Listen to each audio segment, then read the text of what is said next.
Pinapatubo ko na yung kilay ko, pero parang hindi ko siya...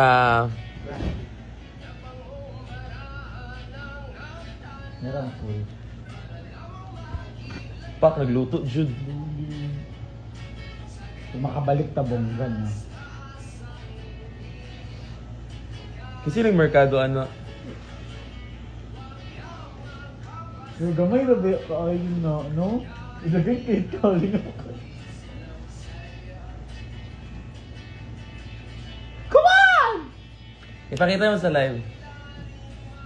Kasi message mo. Ay, ayun hindi eh. Naniniwala ako sa kakayahan na ma-block mo yan eyebrows mo. Oo nga na ma-block mo nga kayo yung eyebrows ko pa. Gabaan. Kung kayo na lang kayo i-block ko, Wala naman dito. wag niyo yung eyebrow.